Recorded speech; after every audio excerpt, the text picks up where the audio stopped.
사랑하는 성도님들, 하나님이 인간을 창조하셨습니다. 이는 명백한 사실이죠. 그래서 하나님이 창조하신 우리 인간이 해야 될 일이 무엇이냐면 하나님이 만드신 이 세상을 관리하는 겁니다. 그리고 우리를 만드시고 이 세상을 만드신 창조하신 창조주 하나님께 영광을 돌리며 예배하는 일인 겁니다. 그런데 그런 생활도 잠시 인간이 죄를 범해요. 인간이 죄를 범함으로 타락하게 됩니다. 그리고 타락한 인간들이 변질이 돼요. 어떻게 변질이 되냐면 하나님의 영광을 하나님께 영광을 올려드리고 하나님을 예배하는 일을 하는 것이 아니라 하나님이 하시는 일을 비난을 합니다. 그리고 자신의 잘못을 하나님께 전가하기 시작을 해요.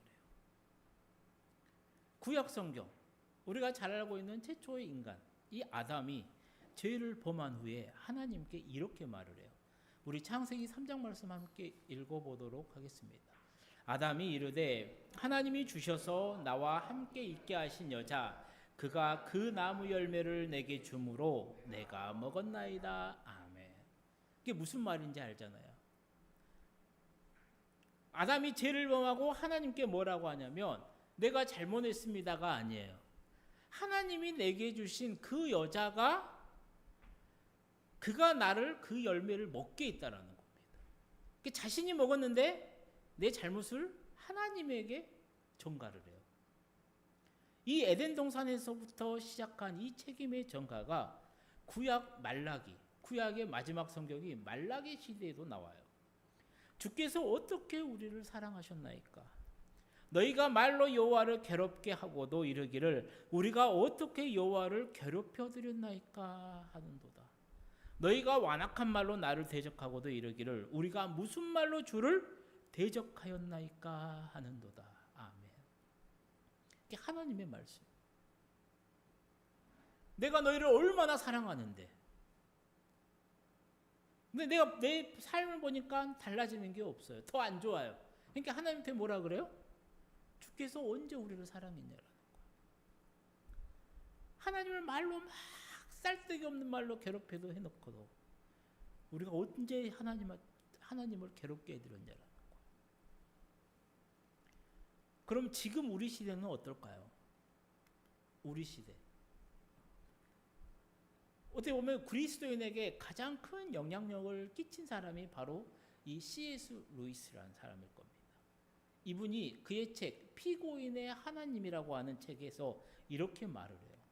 어떻게 말을 하냐면 고대인은 피고인이 재판장에게 가듯이 하나님께 또는 신들에게 나아갔습니다. 현대인의 경우에는 그 역할이 뒤바뀌었습니다. 인간이 재판장이고 하나님은 피고석에 계십니다. 살다 보면 이런 말을 듣게 될 때가 있어요. 만일 하나님이 선하시다라면 어떻게 내 어머니, 내 부모가, 내 자녀가 죽게 내버려 둘 수 있냐라는 거예요. 내가 암이라니 왜 하나님은 이 암을 고쳐주지 않냐라는 거예요. 그리고 내가 너무나도 불행한데 이것은 내 잘못이 아니라는 거예요. 하나님이 내 환경을 바꾸어 주었더라면 아니면 내가 정말로 좋은 환경에서 태어나게 해주셨더라면 나에게 이런 일은 없을 거야. 즉 자신의 잘못을 자신에게 일어난 좋지 않은 일을 하나님께 책임 전가를 해버린다는 거예요. 그러면서 자신은 어디에 앉아 있어요? 자신은 재판석에 앉아 있어요. 하나님은 피고석에 앉아 있어요. 그래서 그 피고석에 앉은 하나님을 보고 왜 이렇게 하셨어요? 라고 따지듯이 묻는 게 현대인의 모습이라는 겁니다. 그리고 오늘 본문 이 9장 오늘 본문의 말씀도 그래요. 동족인 유대인의 구원 문제를 놓고 하나님께 책임 전가하는 것을 봐요. 바울이 성경을 딱 가져다 놓고 하나님의 뜻은 이거야 변증해 가면서 해결한다는 거예요. 우리가 살펴보았던 9장의 내용은 첫 번째 시간은 뭐였어요? 바울의 간절한 그치지 않는 고통이 있었다라는 거예요. 바울의 간절한 소망이 뭐예요? 동족인 유대인들이 구원받기를 원했어요. 정말로 그게 너무나도 간절했어요. 그래서 유대인들이 구원만 받으면 자기는 그리스도로 저주를 받아도 좋겠다 정도로 그 간절한 마음이 있었어요. 그래서 유대인들이 받았던 특별한 혜택 8가지를 이야기를 했습니다. 그리고 지난 주일에는 뭐예요? 이런 유대인들, 이런 혜택을 받은 유대인 모두가 구원을 받지 못한다라고 해서 하나님의 말씀이 잘못되었다라는 것이 아니라는 거예요. 그러면서 3대 조상을 생각했습니다. 우상 숭배로 가득한 우리의 많은 사람 가운데 하나님이 한 사람을 선택을 해요. 바로 그 사람이 아브라함입니다. 아브라함을 믿음의 조상으로 선택했어요. 그리고 하나님은 또 인간의 힘으로 태어난 이스마엘이 아니라 하나님의 개입하심으로 태어난 이삭을 선택했습니다. 그 다음에 우리가 한 명 또 살펴봤던 인물이 누구예요? 하나님의 그 리브가 뱃속에 있었던 쌍둥이. 아직 세상에 태어나지도 않았지만 형인 에서가 아니라 동생인 야곱을 선택했다라는 거예요. 그리고 성경이 말하는 건 뭐예요? 그 모든 것은 하나님의 뜻이었다라는 겁니다. 그러므로 유대인의 구원의 문제 또한 하나님의 선택하심에 달려있다라는 거예요. 그리고 오늘 본문의 말씀에서 바울은 그러면 인간은 또 하나님께 책임 전가하면서 이렇게 말할 수도 있다라는 거예요. 하나님 마음대로 아브라함, 이삭, 야곱을 선택한 것은 공정하지 못한 일 아닙니까? 라고 하나님께 따질 수 있다라는 거예요. 그래서 인간의 그 마음을 알았던 바울이 그 문제에 대해서 오늘 본문 14절에서 이렇게 말을 해요. 우리 14절 말씀 함께 읽어볼까요? 그런즉 우리가 무슨 말을 하리요? 하나님께 불의가 있느냐? 그럴 수 없느니라. 아멘. 공동번역 성경은요 이렇게 말을 해요. 그렇다고 하느님이 공정하지 못한다고 말할 수 있겠습니까? 절대로 그럴 수 없습니다. 오늘 말씀을 좀 더 이해하기 쉽게요. 한번 우리들의 상황으로 한번 바꾸어 볼까요? 오늘 우리가 예배 자리에 나오기 위해서요. 아침부터 우리 모두는 준비를 했을 거예요. 이빨도 닦았고 머리도 감고 세수도 하고 샤워도 했을 거예요. 그리고 옷을 입기 위해 옷장문도 열었을 겁니다. 뭐 옛날에는 뭐 단벌 신사라는 말도 있었지만 요즘은 옷들이 많아요. 그러다 보니까 이 옷을 보면서 어떤 옷을 그 많은 옷들을 보면서 뭐 무슨 옷을 입을까 생각을 했을 거예요. 오늘은 뭐 날씨가 더우니까 얇은 옷을 입자. 오늘은 좀 비도 오고 뭐 바람도 부니까 약간은 좀 바람막이 옷을 입자. 어쨌든 간에 상황에 따라서 옷을 한 벌을 딱 선택을 하셨을 거예요. 그리고 양말도 신었겠죠. 색깔 있는 양말이라든가. 예전이야 뭐 양말이 없으니까 덧대도 신었지만 요즘은 그렇지 않잖아요. 많은 양말들 가운데 하나를 골라를 신었을 거예요. 그리고 남자 성도님들은 이제 뭐 넥타이 매신 분들은 또 그 수많은 넥타이 가운데 하나를 옷에 대어보면서 아마 맸을 겁니다. 그리고 오늘 교회에 나오셨을 거예요. 그리고 와서 예배를 드렸죠. 이게 무슨 말이냐면 여러분이 가진 주권으로 여러분이 가진 것들 가운데 하나를 선택해서 입고 왔을 거라는 거예요. 그게 오늘의 결과라는 겁니다. 그렇잖아요. 내가 오늘 교회 예배 가야지? 아침에 일어나서 머리를 감고 오늘 어떤 옷을 입을까? 오늘 어떤 양말을 신을까? 오늘 어떤 신발을 신을까? 한 벌씩 하나만 있지는 않을 거예요. 그 여러 가지들 가운데 오늘 내 마음에 들고 그 옷들을, 신발들을, 넥타이들을, 양말들을 선택을 했을 거라는 거예요. 그리고 그렇게 딱 착장을 하고 오늘 교회에 나왔을 거라는 거예요. 근데 문제는 무엇이냐면 그렇게 입고 나는 집에서 나와서 교회에 왔는데 여러분들의 집에 이제 난리가 난 겁니다. 무슨 난리가 났냐면 선택받지 못한 옷, 선택받지 못한 신발, 선택받지 못한 넥타이나 양말들이 이 액세서리들이 막 소리치는 거예요. 이것은 불공평하다라는 거예요. 어떻게 내가 선택받지 못하고 여기 있을 수가 있냐라는 거예요. 우리 주인님은 참 이기적인 분이라는 겁니다. 한번 생각을 해보세요. 실제로 이런 일이 벌어졌다라고 하면요, 여러분들은 어떻게 생각하시겠습니까? 이게 얼마나 웃긴 일이에요. 이게 얼마나 웃긴 일이냐. 그런데 이 말도 안 되는 일을 지금 인간들이 하고 있다라는 거예요. 더 심하게 표현하면 C.S. 루이스가 이야기했던 것처럼요, 사람들이 재판장의 자리에 앉아요. 사람이 재판장의 자리에 앉아서 피고석에 앉아 있는 하나님을 보고 이야기하는 겁니다. 하나님, 이거 잘못했지요. 하나님, 이것도 하나님이 잘못했지요. 하나님, 이것은 어때요? 하나님, 왜 이렇게 하셨어요?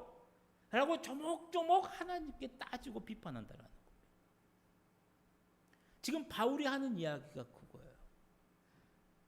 동족의 구원의 유대인의 그 구원의 문제는 하나님의 선택에 달려 있는데, 유대인들은 그 선택조차도 마음에 안 든다라는 거.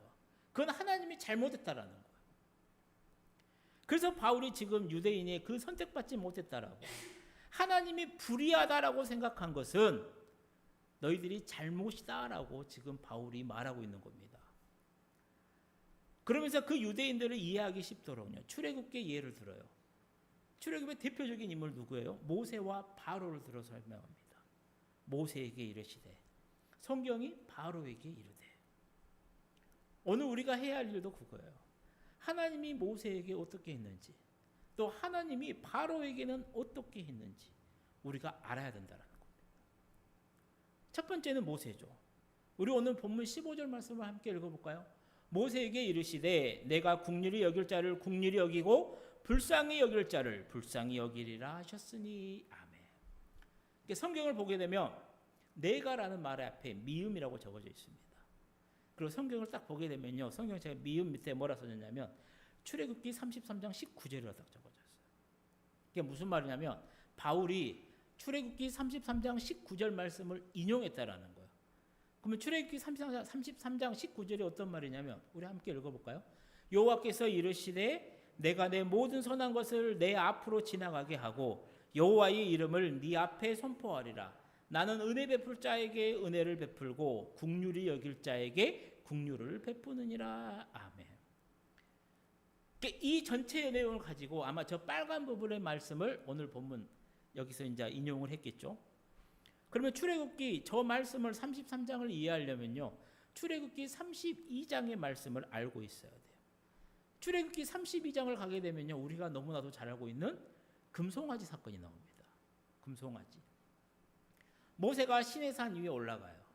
그리고 거기에서 하나님을 대면합니다. 금식하면서 하나님과 지내요.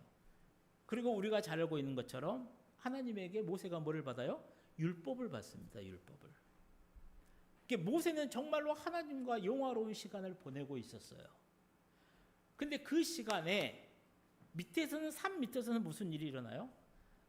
아론이 백성의 성화를 못 이겨요. 모세가 떠나버리니까 백성들이 불안해요. 우리가 의지할 것 좀 만들자라는 거예요. 하나님을 만들자라는 거예요. 그래서 그들이 금송아지를 만듭니다. 그리고 금송아지를 섬기는 기막힌 일이 모세가 산 위에 있을 때 산 아래에서 벌어져요. 그래서 시내산에서 모세가 내려와요. 이 장면을 봐요. 너무나도 화가 나요. 그래서 하나님이 직접 써준 그 돌판, 이 십계명 돌판을요, 던져버립니다. 산 밑으로. 그리고 깨뜨려버려요. 그리고 내려와서 어떻게 해요? 그 금송아지를 불에 태워버립니다. 그리고 그것을 물에 타요. 그리고 이스라엘 백성들에게 나눠 마시라고 해요. 인류 최초의 금차를 여기서 마셔요. 그리고 모세가 어떻게 한지 아십니까? 레위 자손을 동원합니다. 레위 자손을 동원해서 3,000명을 죽여버려요. 하나님도 마찬가지입니다. 그토록 사랑해서 일지중지하게 여겨서 출애굽시킨 이스라엘 백성인데 이 하는 짓이 너무나도 기가 막혀요. 그래서 하나님이 결심을 해요. 무슨 결심을 하냐면 이 이스라엘 백성을 모두 다 죽이겠다라는 거예요. 그리고 모세를 통해서 하나님의 더 큰 나라를 이루겠다라고 마음을 먹어요. 모세가 하나님의 마음을 알아요. 그래서 모세가 무엇을 하냐면 하나님께 중재 기도를 합니다. 그리고 바울의 그 간절한 소망, 내 동족인 유대인들이 하나님에서 구원을 받았으면 좋겠다라고 하는 것 또한 이 모세의 중재 기도에서 배운 것 같아요. 그래서 모세가 하나님께 기도해요. 동족의 죄를 사해 주십시오. 그렇지 않으시겠다라면 제 이름 또한 함께 생명책에서 삭제해 주십시오라고 간절히 기도를 합니다.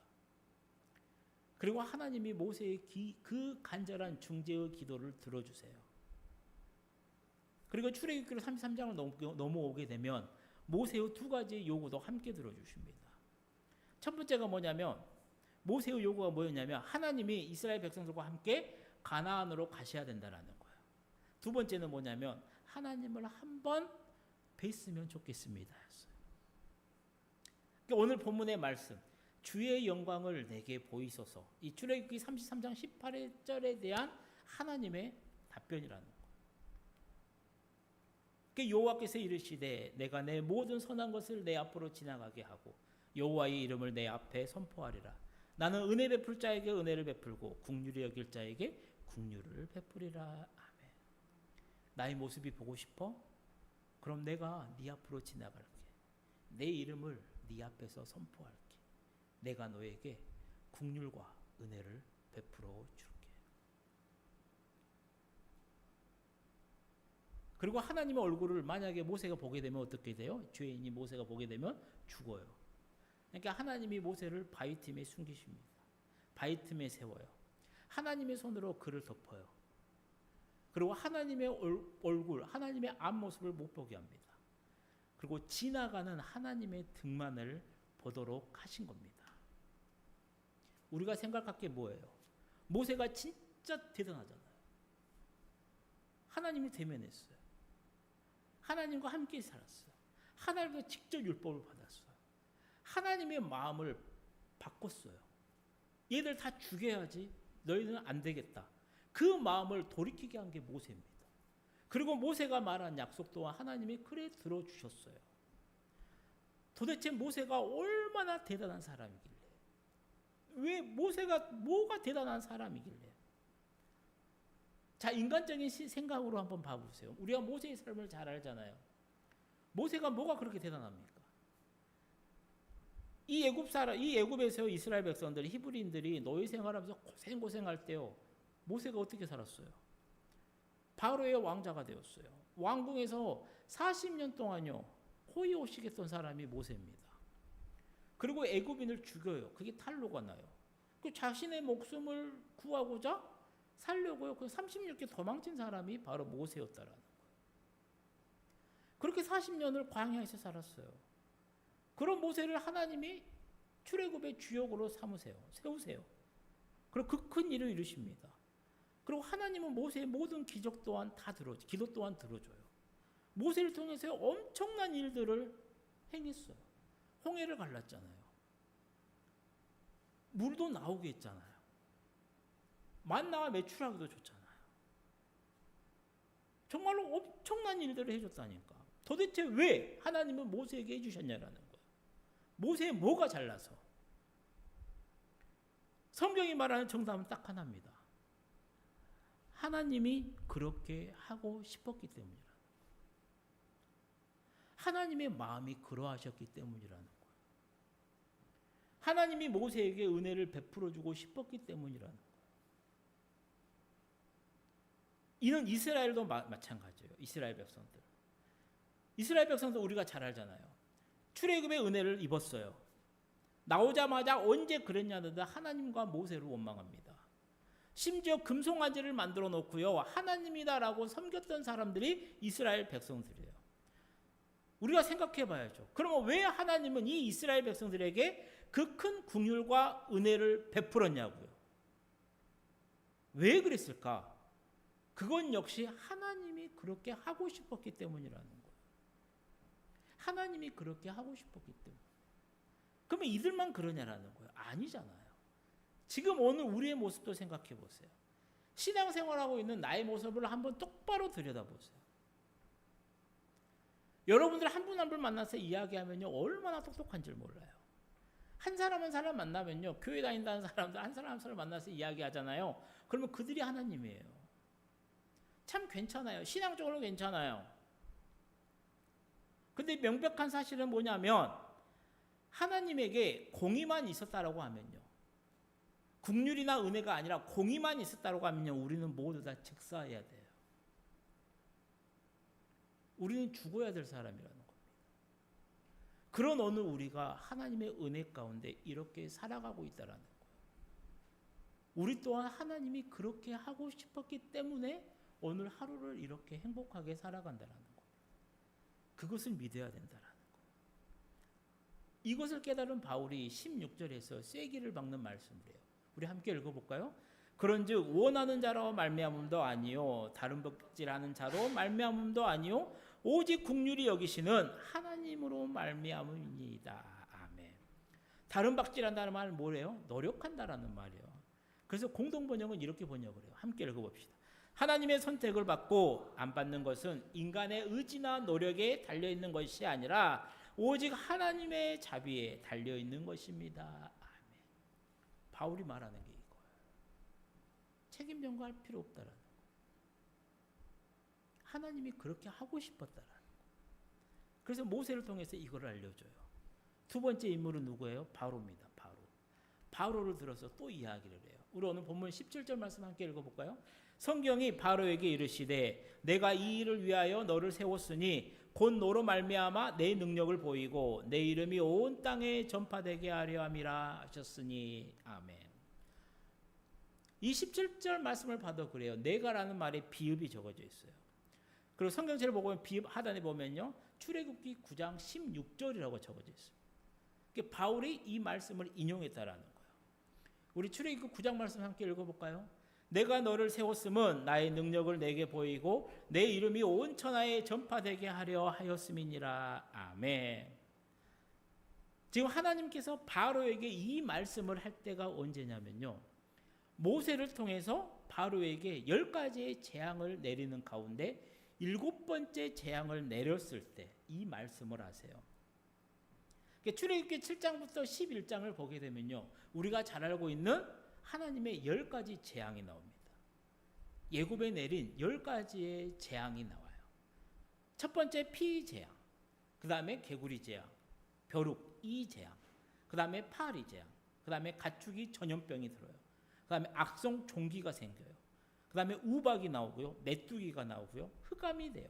그리고 우리가 잘 알고 있는 마지막 10번째 장자의 죽음 재앙까지 나옵니다. 아마 이거를 보면서요, 아마 성경을 좀 읽고 어렸을 때부터 교회를 다니고 이 이야기를 잘 하면서 묵상하셨던 분들은 이런 생각을 아마 해보셨을 거예요.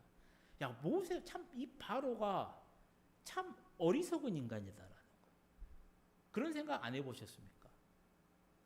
아니, 한 2대 맞으면, 재앙이 시작돼서 한 두세 대, 서너 대 맞으면, 야, 이건 내가 못 이기겠는데? 그냥 빨리 그냥 포기하고, 그래, 야, 너희들 나가.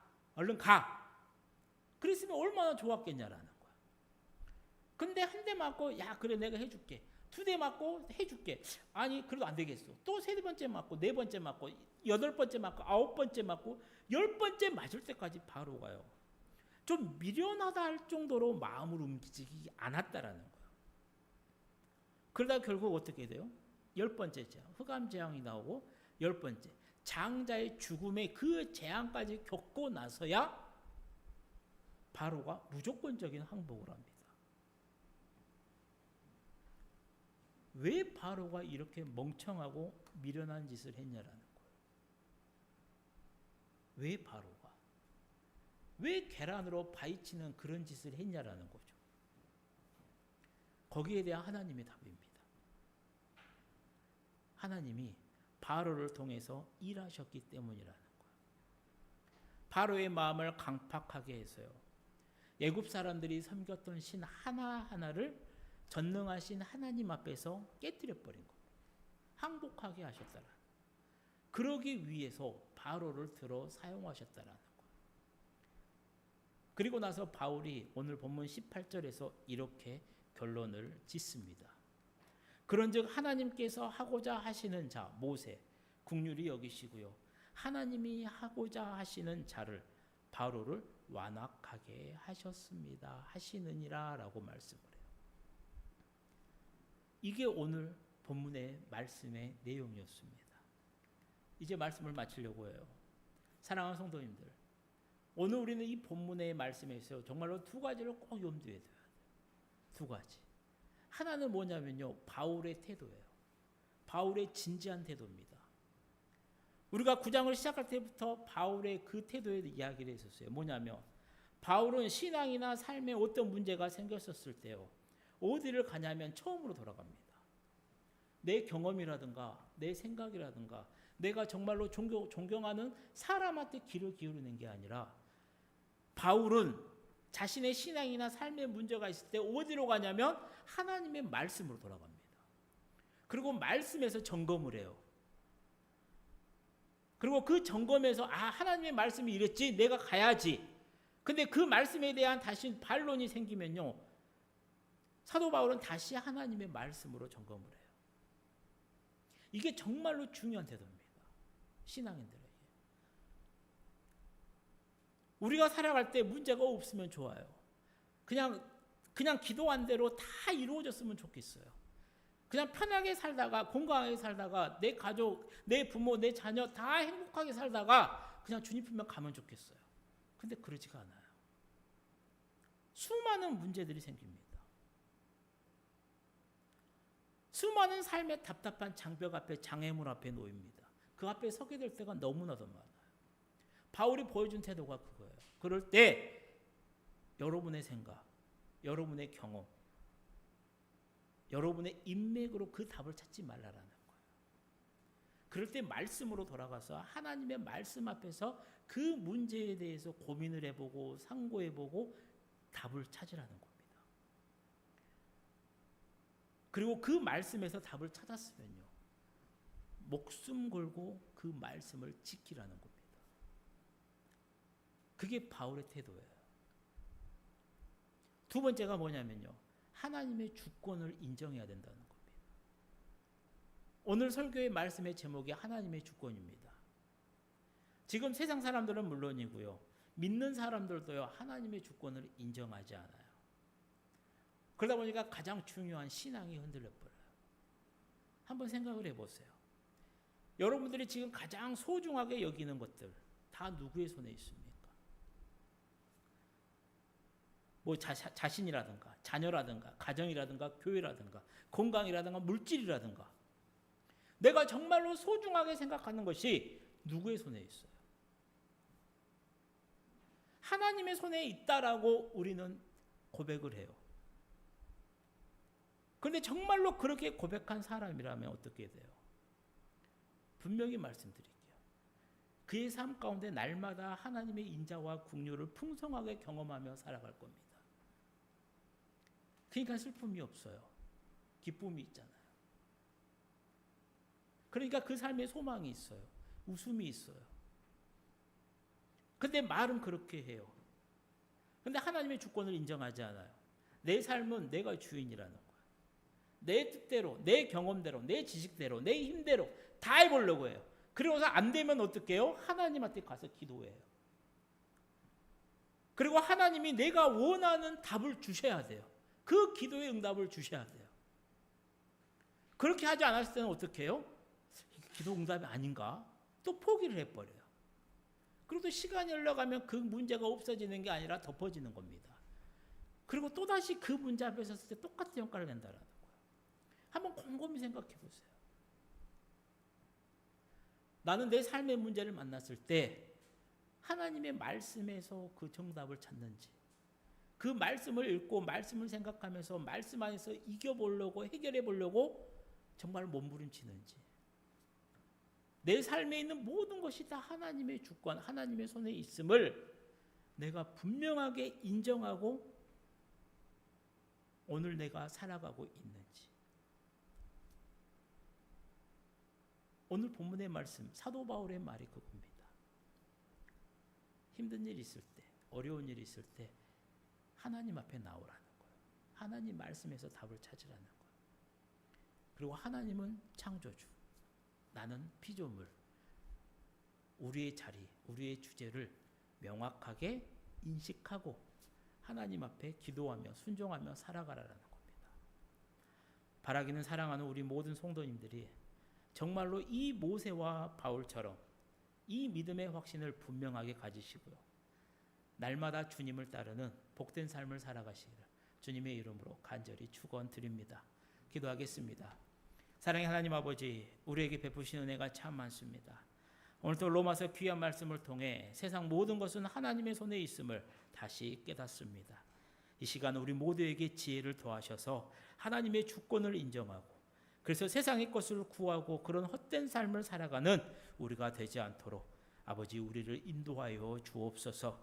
그래서 사랑하는 우리 성도들의 이번 한 주간의 삶이 믿음 안에서 복되게 하시고 예수님이 나의 왕이 되고 나의 구원자가 되고 나의 가장 소중한 모든 것이 됨을 고백하며 그 귀한